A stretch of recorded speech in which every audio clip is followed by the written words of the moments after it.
दोस्तों, बिहार की राजनीति को समझना इतना आसान नहीं है। यहाँ नेता बदलते रहते हैं, नारे बदलते रहते हैं, पार्टियाँ टूटती और जुड़ती रहती हैं, लेकिन असली हालात वहीं रहते हैं। बेरोजगारी, पलायन और जातीय समीकरणों की राजनीति। आज हम आपको यही बताने वाले हैं, बिहार की राजनीति की असली तस्वीर दिखाने वाले हैं। क्यों आखिर यहाँ हर चुनाव जातियों के इर्द गिर्द ही घूमता है? आखिरकार क्यों यहाँ विकास की बात हमेशा खो जाती है? और 2025 में कौन सा वो बड़ा खेल होगा जिसमें जनता जीतेगी या फिर नेता जीतेंगे? बिहार की राजनीति को समझने के लिए हमें पीछे जाना होगा। आज़ादी के बाद बिहार कांग्रेस का गढ़ हुआ करता था, लेकिन धीरे धीरे जेपी आंदोलन से यहाँ नई राजनीति की नींव रखी गई। यहीं से लालू प्रसाद यादव, नीतीश कुमार और कई बड़े नेता निकले। लालू यादव ने 90 के दशक में भूरा बाल साफ करो के नारे दिए। भूरा बाल मतलब भूमिहार, राजपूत, ब्राह्मण और लाला यानी कायस्थ। उनका संदेश साफ था, पिछड़ों और दलितों को साथ लेकर चलना है और स्वर्णों की पकड़ तोड़नी है। यही था सोशल जस्टिस का राजनीति का दौर। लालू ने गरीबों को आवाज़ दी, लेकिन साथ ही बिहार को जंगल राज का तमगा भी मिला। गुंडागर्दी, अपहरण, उद्योग और भ्रष्टाचार ने राज्य को बहुत पीछे ढकेल दिया। फिर आए नीतीश कुमार। उन्होंने गुड गवर्नेंस बाबू की छवि तो बनाई, सड़कें बनवाई, बिजली सुधारी और लड़कियों की शिक्षा पर जोर दिया। लेकिन धीरे धीरे वो भी सत्ता बचाने के लिए कभी बीजेपी तो कभी कांग्रेस और राजद के साथ चले गए।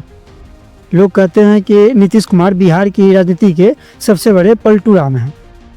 अब बात करते हैं आज की स्थिति की। बिहार में इस वक्त 3 ध्रुव हैं। बीजेपी, जिसका नेतृत्व नरेंद्र मोदी कर रहे हैं, नरेंद्र मोदी की लोकप्रियता और हिंदुत्व कार्ड पर बीजेपी खेल खेलती है।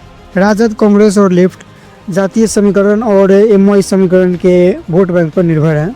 जेडीयू यानी नीतीश कुमार, जो बीच बीच में कभी राजद की तरफ तो कभी बीजेपी की तरफ आते जाते रहते हैं।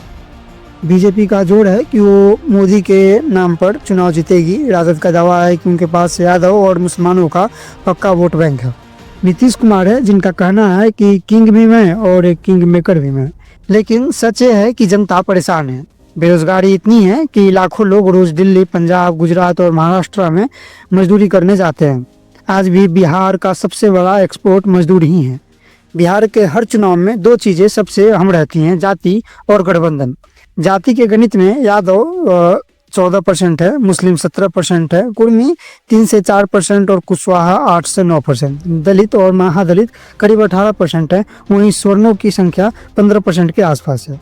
यानी कोई भी पार्टी अकेले सरकार नहीं बना सकती है, इसलिए हमेशा गठबंधन का खेल चलते रहता है। आरजेडी और कांग्रेस हमेशा मिलकर चलते हैं। बीजेपी, रामविलास पासवान के लोजपा, जिनका नेतृत्व अभी चिराग पासवान कर रहे हैं, उपेंद्र कुशवाहा के आरएलएसपी और अन्य छोटे दलों को साथ में लेके चलते हैं। नीतीश कुमार कभी बीजेपी से तो कभी आरजेडी से मिलते रहते हैं। यानी बिहार में राजनीति आइडियोलॉजी पर नहीं बल्कि जोड़ तोड़ और जातीय समीकरण पर चलती है। अब सवाल ये है कि जब इतनी राजनीति होती है तो जनता को क्या मिलता है? बिहार के 60% से ज़्यादा युवा या तो प्रतियोगी परीक्षा की तैयारी में हैं या फिर दिल्ली, मुंबई में जाकर काम कर रहे हैं। शिक्षा, बिहार बोर्ड के रिजल्ट और परीक्षा लीक की खबरें हर साल सुर्खियों में रहती हैं। स्वास्थ्य के क्षेत्र में एम्स पटना को छोड़ दें तो हालात बहुत खस्ता है। उद्योग में बिहार में आज भी कोई बहुत बड़ा उद्योग नहीं है। पलायन, हर चुनाव में नेता कहते हैं कि प्रवासी बिहारी को घर लौटाएंगे, लेकिन हकीकत सब जानते हैं। जनता पूछती है कि बिहार कब बदलेगा, लेकिन चुनाव आते ही नेता कहते हैं हमारे समाज को वोट दो तो हमारे धर्म को वोट दो, और विकास इसी चक्कर में पीछे छूट जाता है। अब आते हैं 2025 के विधानसभा चुनाव पर। अभी हालात हैं कि बीजेपी मोदी की लोकप्रियता और हिंदुत्व पर खेल खेल रही है। आरजेडी तेजस्वी यादव को युवाओं का नेता बताने की कोशिश कर रही है और नीतीश कुमार आखिरी बार सत्ता का स्वाद लेना चाह रहे हैं।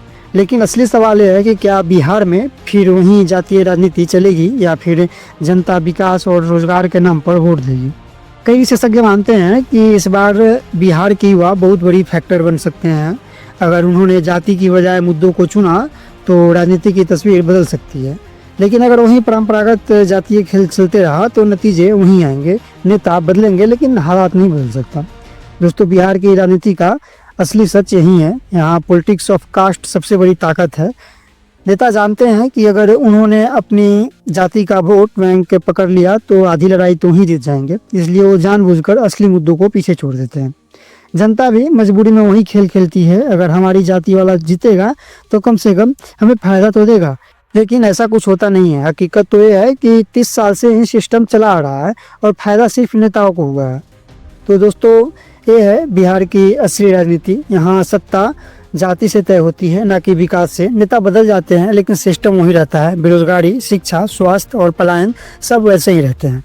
अभी गेंद जनता के पाले में है। अगर 2025 में बिहार की जनता मुद्दों पर वोट देगी तो बदलाव होगा, वरना अगले 10 साल बाद भी हम यही सवाल पूछेंगे कि बिहार कब बदलेगा।